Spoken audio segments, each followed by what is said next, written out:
Estaríamos vivendo num tempo de narcisismo coletivo? Hoje eu quero te convidar a assistir esse vídeo até o final. Eu sou Anderson Alves, psicanalista clínico, aplico e trabalho com a terapia sistêmica 360 graus. É uma abordagem que integra mente, emoções, relações e ambiente para transformar padrões de forma profunda e sustentável. Eu sou o pai da Dani, da Daniela, e criador desse canal, o canal Pais Bons, Filhos Melhores. Eu atuo com grupos, ministro palestras em escolas, em empresas, em igrejas, e o meu propósito é ajudar famílias a romper ciclos emocionais, curar feridas que atravessam gerações e desenvolver a inteligência emocional das pessoas, que eu ensino de uma forma aplicável, prática, à vida real. Então eu já te peço, se inscreva aqui no canal, curta esse vídeo e coloca lá no grupo da sua família e da escola do seu filho. Acredito que vai valer a pena. Quando você for postar, coloca assim, ó: ouçam o que esse psicanalista está dizendo.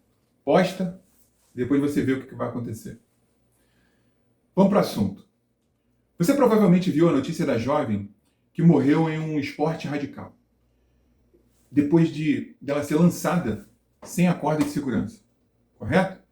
E antes de mais nada, eu quero me solidarizar com a família, com os pais, com os familiares dessa jovem e me coloco à disposição. Então sintam-se abraçados e, como sociedade, eu peço perdão a vocês. E realmente eu sinto muito pelo que aconteceu. Foi um fato que me chocou bastante e eu fiquei muito triste. As cenas que circularam na internet é uma cena brutal, chocante. Difícil até de assistir. Difícil até de acreditar que aconteceu. Uma das coisas que mais me incomoda nessa tragédia não é somente o erro técnico. É a pergunta que esse caso levanta sobre nós, enquanto sociedade. Porque a tragédia ela não começa no momento da queda. A tragédia ela começa antes.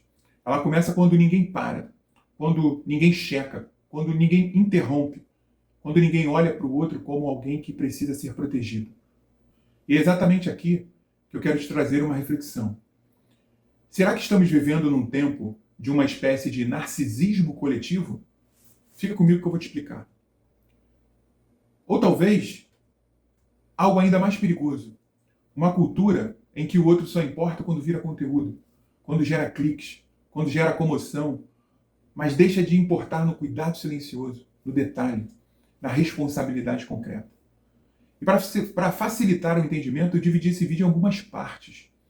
Nessa primeira parte, o assunto é, como eu falei no início, a morte ela não começou na queda. Quando uma pessoa morre numa situação como essa, a tendência é que as pessoas resumam, justifiquem tudo em uma única frase. Foi uma fatalidade, foi um acidente. Mas nem todo acidente é só um acidente. Às vezes, ele é o resultado final de uma sequência de ausências. Ausência de atenção, ausência de checagem, ausência de responsabilidade, ausência de alguém que tivesse coragem de interromper a cena e dizer: peraí. Vocês conferiram tudo? Está tudo realmente certo? Vamos fazer novamente a checagem? A vida dessa pessoa está segura? E trazendo para a gente aquela ausência da fala: está de fato tudo bem com você? No que eu posso te ajudar agora? Isso você pergunta para a pessoa que está do seu lado. E é por isso que eu digo, a morte não começou na queda. Ela, na verdade, ela começou no momento em que o cuidado deixou de ocupar o centro da cena, o centro da sua vida, o centro do que de fato importa. Porque cuidar não é apenas socorrer depois que acontece a tragédia. Cuidar é perceber antes, é revisar antes, é duvidar antes, é ter humildade para interromper um processo quando há qualquer risco para o outro. É perguntar e se colocar de fato para ajudar. E nessa segunda parte eu quero falar do seguinte: quando foi que o outro ele virou somente um cenário? E aqui entra uma reflexão mais incômoda. Talvez o problema não seja só falha operacional. Talvez exista uma falha humana mais profunda acontecendo diante dos nossos próprios olhos. Nós estamos vivendo um tempo em que tudo precisa ser rápido, impactante, filmável, instagramável, compartilhável, admirável. Tudo precisa gerar reação. Tudo precisa virar experiência, tudo precisa virar uma vitrine. E quando a lógica da vitrine domina, existe um risco gigantesco. O outro deixa de ser visto como pessoa e começa a ser tratado como parte da cena. Eu gostaria que você prestasse atenção muito nisso, porque isso aqui é muito sério. Quando o outro vira cenário, o cuidado diminui. Quando o outro vira um objeto da experiência, a responsabilidade enfraquece. Quando a imagem vale mais do que a presença, o detalhe que salva uma vida passa a ser negligenciado. A pergunta, então, não é apenas quem errou naquele momento. A pergunta correta é o que está acontecendo com a nossa sensibilidade para que um ser humano possa ser colocado em risco real e isso não seja interrompido a tempo. É uma questão de se pensar de fato.